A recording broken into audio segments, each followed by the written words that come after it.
अस्सलाम वालेकुम। तो बच्चों आज हमारा टॉपिक है cubic root of unity. Cubic roots of unity. तो सबसे पहले तो हमें पता होना चाहिए कि क्यूबिक रूट्स ऑफ यूनिटी का मतलब क्या है। ठीक है, ये इन अल्फाज का क्या मतलब है। तो हमारे पास पहले लफ्ज़ आ रहा है क्यूबिक रूट। तो ये दो अल्फाज का एक मजमू है। रूट हमारे पास क्या होता है, आप जैसे कि जानते हैं, ये जो रेडिकल का साइन होता है ना हमारे पास, इसको हम रूट बोलते हैं। ठीक है, इसके अलावा हमारे पास एक चीज़ होती है रेडिकल इंडेक्स। तो ये अगर यहाँ पे ये देखें ना, ये रेडिकल सिंपल लिखा हुआ है, तो इसका मतलब है कि यहाँ कुछ नहीं लिखा तो 2 होगा। तो इसकी पावर कितनी होगी 1/2। मीन्स कि इसका रेडिकल इंडेक्स कितने है 2। ठीक है, इसके इसी 2 की वजह से हम इसको क्या बोलते हैं स्क्वायर रूट। यानी कि हम स्क्वायर पावर 2 पावर को हम स्क्वायर कहते हैं, तो स्क्वायर रूट क्या होगी रेडिकल इंडेक्स 2 में। अब 3 पावर किसी चीज़ की अगर x की पावर 3 हो तो हम क्या इसके क्या कहते हैं क्यूब। तो क्यूबिक रूट इसी तरह हमारे पास आ जाएगा क्यूबिक रूट यानी रेडिकल इंडेक्स 3 हो। सो क्यूबिक रूट हमारे पास ऐसा रूट है जिसका इंडेक्स 3 होना चाहिए। ठीक है, सो पावर इसकी क्या होगी 1/3। अब दूसरी तरफ आते हैं cubic root of unity. Unity क्या है, यूनिटी का जो सही आप मतलब निकालते हैं ना, तो वो है वादानियत। ठीक है, बहुत सारी चीज़ों को इकट्ठे करना, जैसे आप कहते हैं कि यूनिटी फेयर डिसिप्लिन का आज़म के हम कॉल पढ़ते हैं। तो वो क्या होता है कि जितनी भी कौमें हैं यानी कि आपस में एक इकट्ठी हो जाएं, एक हो जाएं। तो बेसिकली यूनिटी वादानियत से है। यूनिटी मीन्स कि एक, अकेला, वाहिद।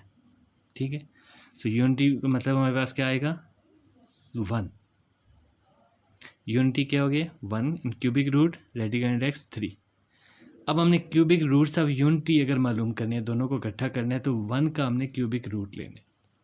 ठीक है, अब इस थ्योरी को पढ़ते हैं। इसमें हमारे पास क्या होता है, अब देखें 1 का क्यूबिक रूट है, इसको अगर हम सॉल्व करते हैं। अब मैंने पहले भी आपको बताया कि जितनी भी पावर होती है किसी चीज़ की, उतने ही उसके आंसर्स आते हैं। ठीक है, जितनी पावर होती है उतने ही उसके आंसर्स आते हैं। अब 1 की क्यूबिक रूट है, तो इसको हम एज्यूम कर लेते हैं ये x के इक्वल है। तो अगर क्यूबिक रूट को क्रॉस करना हो तो दोनों तरफ हम क्यूब लेंगे। So x cube is equal to cubic root of 1 और इसका भी क्यूब। अब ये क्यूब और क्यूबिक रूट क्रॉस हो जाएगा, so x cube is equal to 1। अब 1 को उधर लेके जाएँ तो x cube minus 1 is equal to 0। यहाँ पे हमने फार्मूला पुट करना है। ठीक है, एक्स क्यूब माइनस 1 क्यूब का। ठीक है, 1 का क्यूब भी 1 ही होता है ना, तो एक्स क्यूब माइनस 1 क्यूब का फार्मूला पुट करेंगे तो क्या आएगा हमारे पास x minus 1 x square plus x plus 1 is equal to 0। अब देखें यहाँ हमारे पास 2 फैक्टर्स आ रहे हैं और दोनों इक्वल हैं 0 के। तो हम क्या करते हैं क्वाड्रेटिक इक्वेशन में हमेशा यही करते हैं ना कि जब 2 या 2 से ज़्यादा फैक्टर्स हो और 0 के इक्वल हो, तो हमने हर फैक्टर को 0 के इक्वल अलग अलग ले लेना होता है। So either x minus 1 is equal to 0। So इसमें -1 उस साइड पे जाके तो +1 हो जाएगा, x इज इक्वल टू 1। अब x क्या था, x cubic root of unity था, तो उसका एक आंसर हमारे पास क्या आ गया है 1। ठीक है, अब क्यूबिक रूट ऑफ यूनिटी का एक आंसर हमारे पास आ गया है 1। अब दूसरी तरफ आते हैं और x square plus x plus 1 is equal to 0। इसमें हम क्वाड्रेटिक फार्मूला अप्लाई कर लेंगे, -b plus minus b square minus 4ac/2a। अब b क्या है 1 है, तो -1 plus minus 1 square minus 4 into a भी 1 है और सी भी 1 है। ठीक है, 2 इंटू ए 1 है। सो -1 प्लस माइनस 1 स्क्वायर 1 ही रहेगा ना, और ये -4 है तो -3 आ जाएगा ओवर 2। अब ये मज़ीद इससे सिंप्लीफाई नहीं हो सकता, तो हम कह सकते हैं कि ये जो 2 आंसर्स हैं, 2 किस लिए कि एक दफ़ा प्लस में और एक दफ़ा माइनस में, ये 2 आंसर्स हमारे मज़ीद x की वैल्यूज़ आ गई हैं। ठीक है, सो x के हमारे पास 3 आंसर आए हैं। एक क्या आया हमारे पास, ये देखें, इसको मैंने सेपरेट करके लिख दिया, एक दफ़ा प्लस में एक दफ़ा 1 में, तो ये 2 आंसर्स हमारे पास आ गए हैं। और एक हमारे पास पीछे क्या आया था x is equal to 1। So 3 answer आए। अब 3 आंसर्स में आप देखें कि हमारे पास एक आंसर जो है ना x इज इक्वल टू 1, वो तो एक रैशनल नंबर है। ठीक है, रियल नंबर है। जबकि यहाँ पे जो है रूट के अंदर चूँकि आप देखें कि माइनस है। ठीक है, यहाँ जो रूट के अंदर आ रहा है ना -3 आ रहा है, सो यहाँ मैं माइनस लगाना भूल गया हूँ।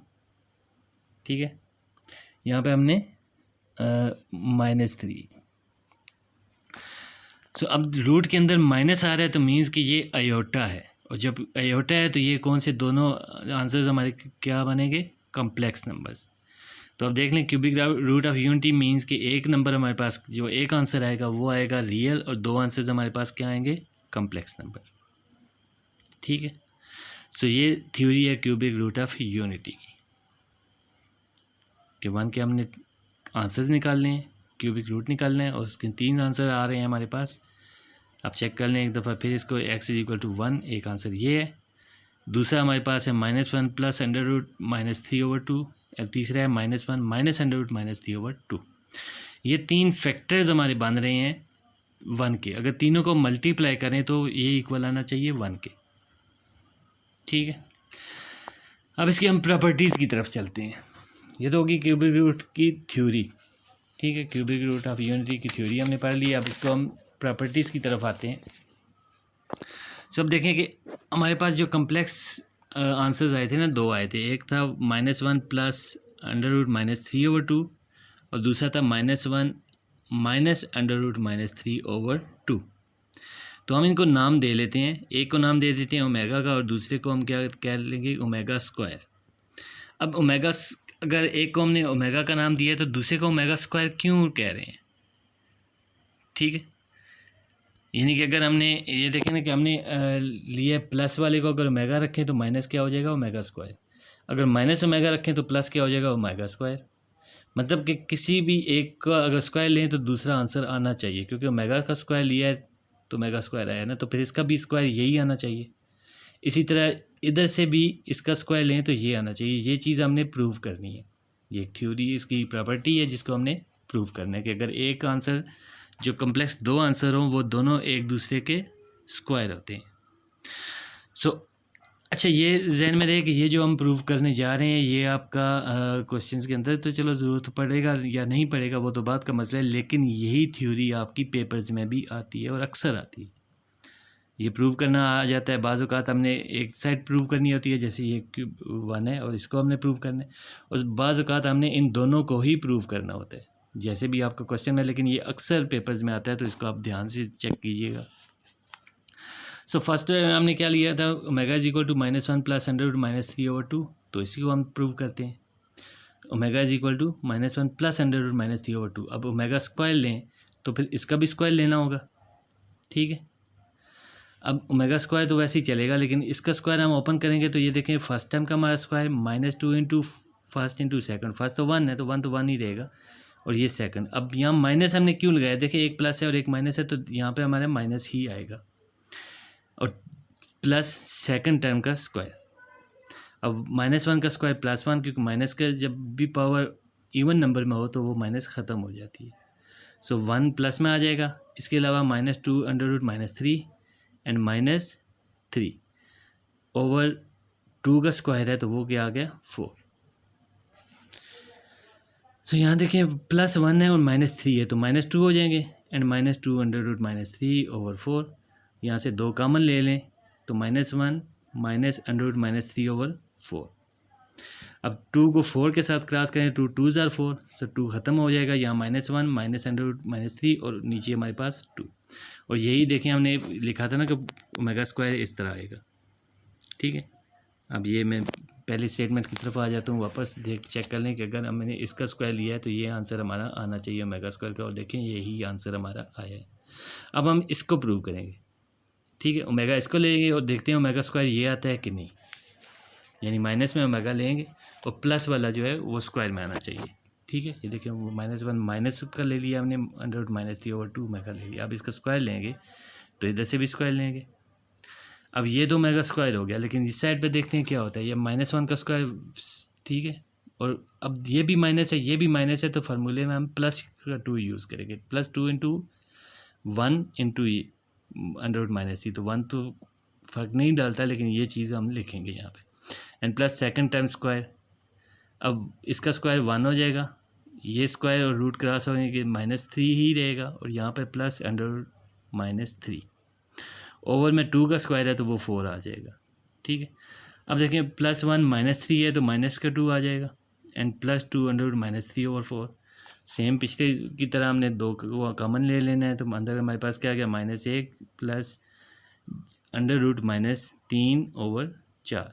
सो 2 को 4 से क्रॉस करें तो -1 प्लस √-3/2। सो हमारा ये भी आंसर करेक्ट आ रहा है। सो हम कह सकते हैं कि क्यूबिक रूट ऑफ यूनिटी में से हम किसी भी एक को अगर स्क्वायर लें तो वो दूसरे के इक्वल आता है। जहाँ तक जिक्र है ओमेगा का, तो ये कोई फ़लसफ़ा नहीं है, बस हमने इसके नाम रख लिए हैं, ठीक है, और इसका कुछ भी मतलब नहीं है, बस हमने इसको नाम रख लिए कि ओमेगा का नाम दिया है तो दूसरा ऑटोमेटिकली ओमेगा स्क्वायर बन रहा है, क्योंकि हमने प्रूव किया है कि जब एक कोई भी इनमें से एक हो तो दूसरा जो है वो उसका स्क्वायर होगा। तो वो अगर एक को ओमेगा का नाम देंगे तो दूसरा ऑटोमेटिकली उसका ओमेगा का स्क्वायर ही आएगा। सो एक तो ये प्रॉपर्टी हमने चेक की है। इसके अलावा प्रॉपर्टीज़ हम मज़ीद देखते हैं जो हमारे क्वेश्चंस के अंदर ज़्यादा इस्तेमाल होगी। वो ये है कि 1 into omega square is equal to 1। अब ये क्या तीन चीज़ें हैं? ये तीनों वो फैक्टर्स हैं जो हमने क्यूबिक रूट ऑफ यूनिटी के निकाले थे, ठीक है। तीन फैक्टर्स हमने निकाले थे और तीनों को मल्टीप्लाई करें तो क्या आएगा, हमारा 1 आना चाहिए। अब देखें 1 तो वैसे ही रहेगा, और ओमेगा की वैल्यू प्लस में अगर लिखी है तो ओमेगा स्क्वायर माइनस में लिख लें। अब 1 से तो मल्टीप्लाई होने से कोई चीज़ चेंज होती नहीं है ना, तो वो 1 को तो ख़त्म कर दें। अब ये देखें ऊपर वाला ऊपर से मल्टीप्लाई होगा, नीचे से। ऊपर हमारे पास क्या है, -1 प्लस √-3 एंड -1 माइनस √-3। तो यहाँ से हमारा फार्मूला क्या आएगा, x plus y and x minus y का फार्मूला हम अप्लाई करेंगे। सो x ये मीन्स कि -1 का स्क्वायर माइनस √-3 का स्क्वायर, और ओवर में 2 इंटू 2 है, सो ये दोनों आपस में मल्टीप्लाई होकर 4 हो जाएंगे। अब देखें यहाँ स्क्वायर रूट क्रॉस हो गया 1 माइनस ये माइनस, और यहाँ भी स्क्वायर रूट और 2 क्रॉस होंगे तो ये -3 भी आ जाएगा। सो 1 माइनस 3/4। सो ये अब देखें ये माइनस माइनस प्लस हो गए ना, तो 1 + 3 4/4। सो ये क्रॉस हो जाएंगे तो 1 इज़ इक्वल टू 1, ठीक है। सो ये हमारा क्लियर हो गया कि 1 मल्टीप्लाई बाय ओमेगा स्क्वायर जो है वो हमारे किसकी चीज़ के इक्वल है, 1 के। अब ये जब 1 के इक्वल है तो यहाँ हम इसको इस तरह भी लिख सकते हैं कि ओमेगा, अब इसको वैसे हम लिखें ओमेगा इंटू ओमेगा स्क्वायर, तो ये ओमेगा की पावर 3 आ जाती है ना, और 1 के साथ मल्टीप्लाई होने से तो चेंज नहीं होता। तो ओमेगा की पावर 3 हो तो वो भी हमारा 1 के ही इक्वल होगा। इसके अलावा हम इसी प्रॉपर्टीज़ में से दो और चीज़ें निकाल लेते हैं, रेसिप्रोकल्स। देखिए ओमेगा क्यूब बराबर है 1 के, तो ओमेगा क्यूब किसके इक्वल आएगा, उसको हम सेपरेट करेंगे, ओमेगा इंटू ओमेगा स्क्वायर, ये भी 1 के इक्वल है, ये ओमेगा क्यूब ही है ना। अब अगर हम इसमें से दो चीज़ें हम निकाल सकते हैं कि अगर हम ओमेगा को यहीं पे रखें तो ओमेगा स्क्वायर यहाँ मल्टीप्लाई हो रहा है तो 1 के साथ डिवाइड हो जाएगा।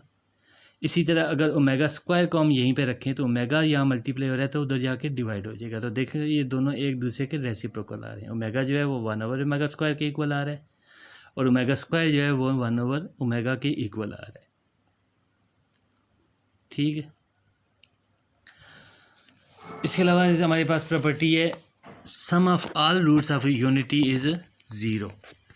अब 3 रूट्स हमारे पास आते हैं। 3 रूट्स कौन से आते हैं, एक आता है 1, दूसरा ओमेगा, तीसरा ओमेगा स्क्वायर। तो सम लेना है हमने इसका, 1 + ओमेगा स्क्वायर, ये होना चाहिए 0 के इक्वल। देखते हैं हमारा ये 0 के इक्वल आता है कि नहीं। सो ओमेगा क्या है हमारे पास, -1 + √-3/2, देन ओमेगा स्क्वायर का आ जाएगा को -1 - √-3/2। सो अब इसकी हम वैल्यूज़ पुट करेंगे, यहाँ ओमेगा और ओमेगा स्क्वायर की वैल्यूज़ पुट करेंगे तो यहाँ देखें ये ओमेगा की वैल्यू आ गई, ये ओमेगा स्क्वायर की। अब इसको हम ऐड करें तो देखें हम तीनों के इसके नीचे तो कुछ भी नहीं है, लेकिन 2 ही एलसीएम बन रहे, तो 2 को एलसीएम लिए, इसके नीचे नहीं है ना, तो 2 के साथ इसको मल्टीप्लाई कर देंगे तो ये आ जाएगा हमारे पास 2, और इसके साथ नीचे 2 है, यहाँ एलसीएम भी 2 है, तो ये एज इट इज़ आ जाएगा -1 + √-3, और ये भी -1 - √-3, ठीक है। अब देखें प्लस √-3 एंड -√-3 क्रॉस हो जाएंगे, -1 एंड -1, सो -2 हो गए, और ये +2 ये भी ख़त्म हो गए, तो ऊपर हमारे पास क्या आ गया, 0/2। सो 0 जब आए तो उसके साथ कोई भी चीज़ डिवाइड या मल्टीप्लाई हो रहा हो तो वो सब 0 ही हो जाता है। सो 0 इज़ इक्वल टू 0। सो हमारी प्रॉपर्टी क्या साबित हो गई है कि 1 + omega square is equal to 0, ये हम प्रूव कर चुके हैं। अगर ये ऐसे है तो इसमें से हम मज़ीद 3 प्रॉपर्टीज़ निकालेंगे इसके अंदर में से। अगर 1 + ओमेगा यहाँ पे रखें तो ओमेगा स्क्वायर देखें इधर प्लस है तो उधर जाके माइनस में हो जाएगा, यानी 1 + ओमेगा किस चीज़ के इक्वल है, -ओमेगा स्क्वायर के। इसी तरह 1 + ओमेगा स्क्वायर अगर यहाँ रखें तो ओमेगा यहाँ प्लस में है तो उधर जाके माइनस हो जाएगा, ठीक है। यानी कि 1 + omega is equal to -omega square and 1 + omega square is equal to -omega.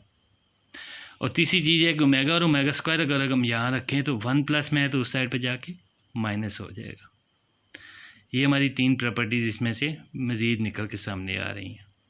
और यही प्रॉपर्टीज़ हमारी ये भी, और इसके अलावा जो पहले हमने मल्टीप्लिकेशन में देखी थी वो भी, ये प्रॉपर्टीज़ हमारी अक्सर क्वेश्चन में इस्तेमाल होंगी। इन प्रॉपर्टीज़ का ख़ास ध्यान रखना है। और जो पहले मैंने प्रूव किया ना, omega is equal to omega square, ठीक है। ओमेगा अगर हमारे जो कम्प्लेक्स हमारे पास आ रहे हैं ना आयोटा वाले, इमेजनरी जो 2 हमारे फैक्टर्स आ रहे हैं, उनमें से अगर 2 रूट्स हैं तो उनमें से एक रूट का हम स्क्वायर लें तो दूसरे रूट के इक्वल होगा। यानी ओमेगा का किसी को भी नाम दे लें तो दूसरा ऑटोमेटिकली उसके स्क्वायर के ही इक्वल आएगा। ये हम दोनों तरफ से दोनों रूट्स को लेके हमने प्रूव किया है। और उसको आपने ख़ास तौर पे ध्यान रखना है। मैं फिर कह रहा हूँ कि ये आपके पेपर्स में आता है और अक्सर आता है, तकरीबन हर दूसरे ईयर में ये आपके पेपर में आ ही जाता है। तो इसका आपने ख़ास ध्यान रखना है। अब तक के लिए इतना ही, मिलते हैं फिर अगली एक्सरसाइज में इंशाअल्लाह।